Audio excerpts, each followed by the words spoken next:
প্রিয় শিক্ষার্থী, আসসালামু আলাইকুম।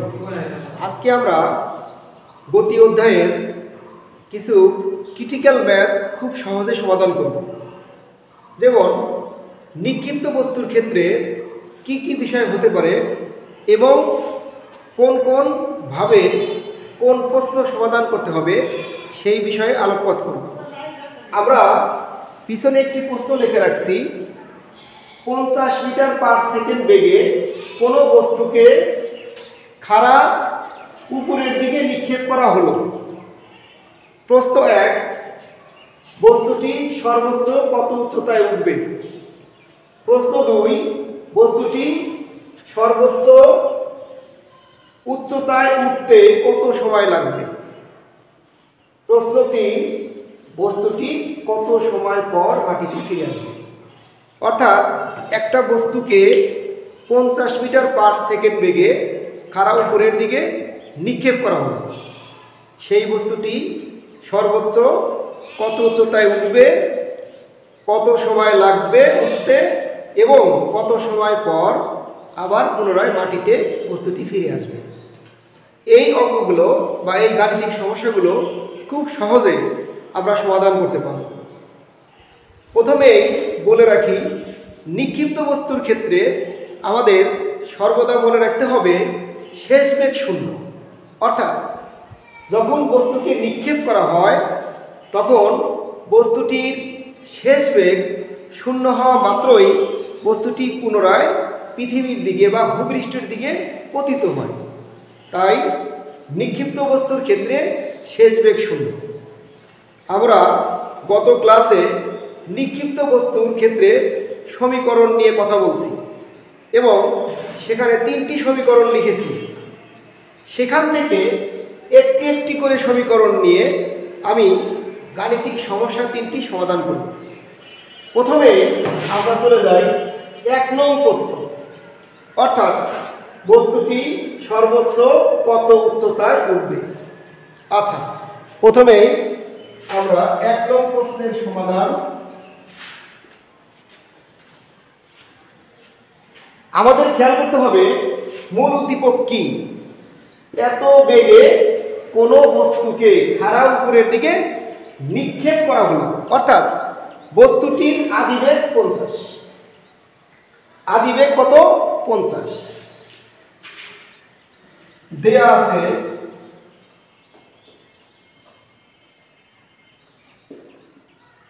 আছে আদিবেগ।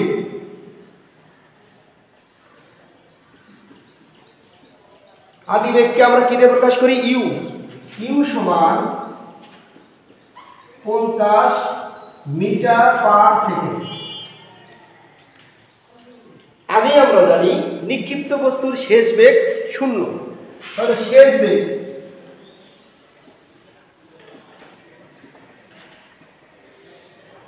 ভি সমান 0 মিটার পার সেকেন্ড।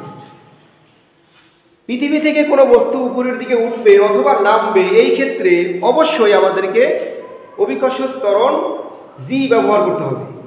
অভিকর্ষ ত্বরণ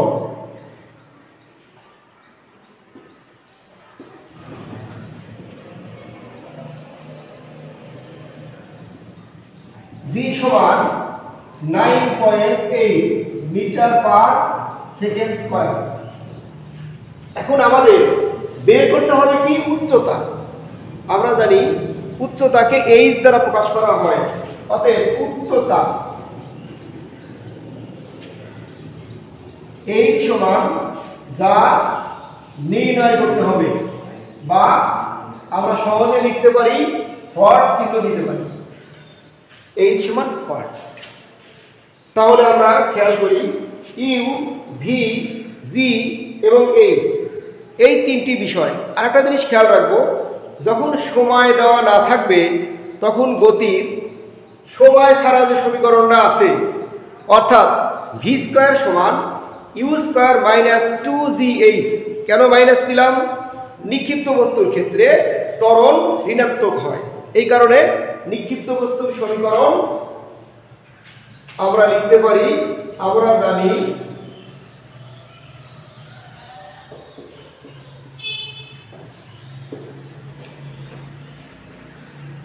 আমরা জানি ভি স্কয়ার সমান ইউ স্কয়ার মাইনাস 2gh। এখন যে মানগুলো আমাদের আছে ওগুলো এখানে ইনপুট করি, বা 0 স্কয়ার ইউ 50 স্কয়ার মাইনাস 2, জি বলতে 9.8, এইচ বলতে হয়, এইচ আমরা বের করব। বা পরের লাইন 0 সমান 50 50 গুণ করলে কত হয় 2500 বিয়োগ 19.6 এইচ।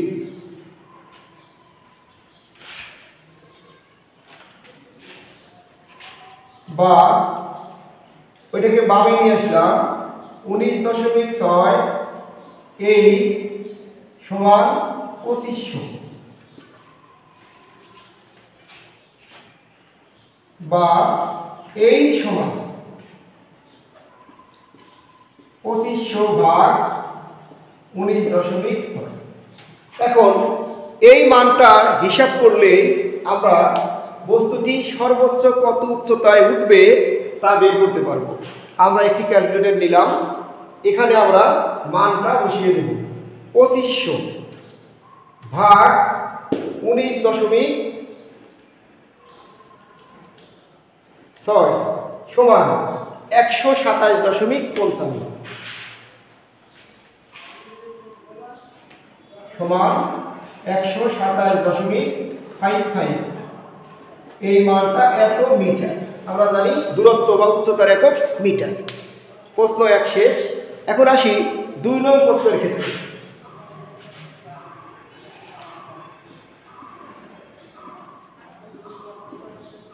আচ্ছা, এটা শেষ হলো। এখন 2 নং প্রশ্ন। 2 নং প্রশ্ন আমাদের কি ছিল? সর্বোচ্চ উচ্চতায় উঠতে কি পরিমাণ সময় লাগবে। আবার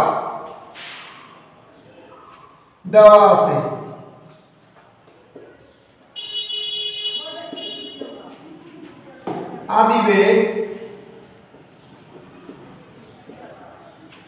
আদিবেগ ইউ সমান 50 মিটার পার সেকেন্ড, শেষ বেগ ভি সমান 0 মিটার পার সেকেন্ড।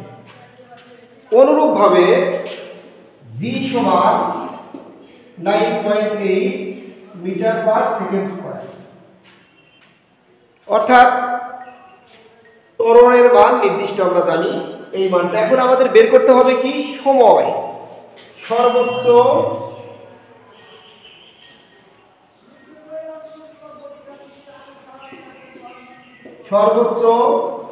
উচ্চতায় উঠতে সময়। ছোট হাতের টি নিলাম, টি সমান হয়, ছোট হাতের টি ব্যবহার করলাম। যেহেতু আবার পতিত সময় বের করতে হবে তাই আমরা টির মধ্যে একটা ভেরিয়েশন রাখবো। আচ্ছা,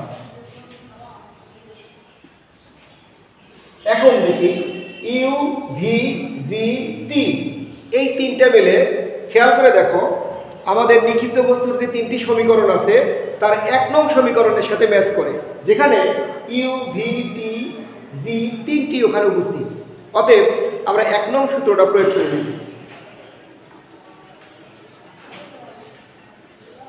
আমরা জানি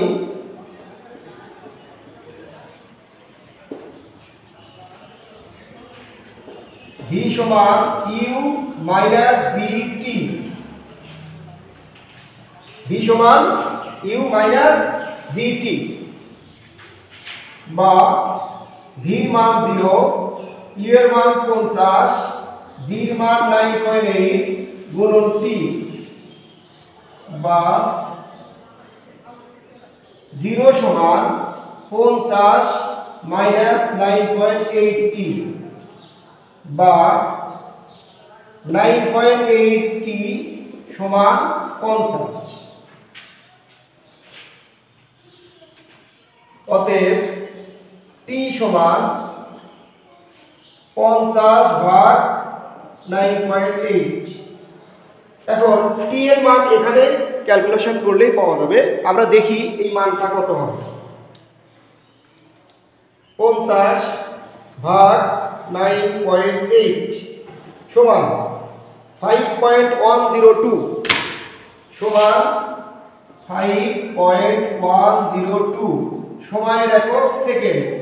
এই কারণে সেকেন্ড দিলাম, অর্থাৎ 5.102 সেকেন্ডে বস্তুটি সর্বোচ্চ উচ্চতায় উঠবে।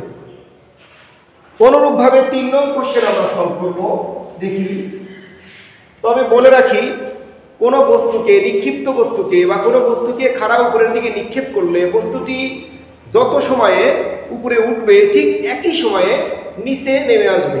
অর্থাৎ বস্তুটি উপরে উঠতে যে সময়, নামতে একই সময় হবে।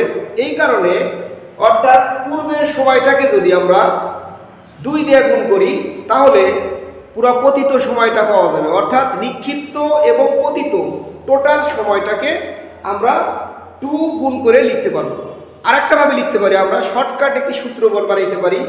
অর্থাৎ পতিত বা নিক্ষিপ্ত দুটি যোগ করে যে সময়, যাকে ভ্রমণকাল বা উড্ডয়নকাল বলেও আখ্যায়িত করা হয়, এটাকে আমরা লিখতে পারি 3 নম্বরের জন্য।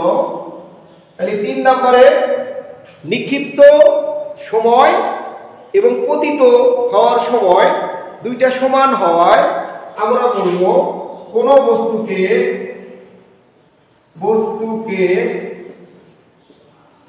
খাড়া উপরের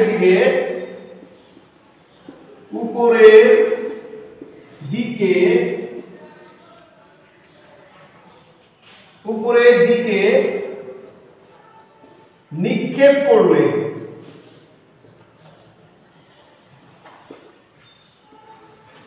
কোনো বস্তুকে খাড়া উপরের দিকে নিক্ষেপ করলে বস্তুটি উঠতে যে সময় নেবে, নামতেও একই সময় নেবে। করলে উঠতে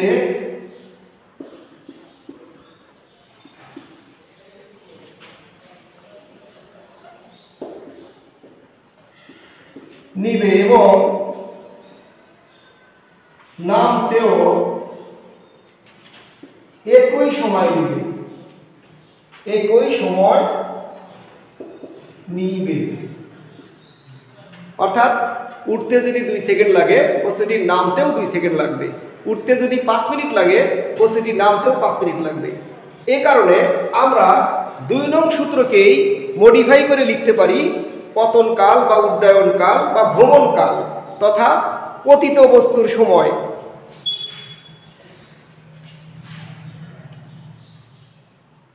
T সমান 2U/G। এই সূত্রটা ব্যবহার করলে আমরা, অর্থাৎ কোনো বস্তু উপরে উঠবে আবার নামবে, টোটাল সময় আমরা পাবো। টোটাল সময় বের করতে পারবো এই সূত্র ব্যবহার করে। কোনো কনফিউশন ছাড়াই সঠিক রেজাল্ট পাওয়া সম্ভব। তাহলে আমরা এই সূত্রের মধ্যে প্রয়োগ করি। 2 গুণন ইউ এর মান কত? 50, জি এর মান 9.8 সমান কত? 100/9.8 সমান রেজাল্ট হবে 10.20 কত? আমরা একটু ভাগ করে দেখে নিই। 100/9.8 10.204 এত সেকেন্ড। অর্থাৎ বস্তুটির পুরো উড্ডয়নকাল বা ভ্রমণকাল বা এত সময় পর বস্তুটি মাটিতে পতিত হবে। অর্থাৎ এই নিক্ষিপ্ত বস্তুটি ঠিক 10.204 সেকেন্ড পর পুনরায় মাটিতে পতিত হবে। ধন্যবাদ। এরকম ক্রিটিক্যাল প্রশ্ন নিয়ে প্রতিদিন আসবো ইনশাআল্লাহ। ওকে, আজকের মতো এই পর্যন্তই।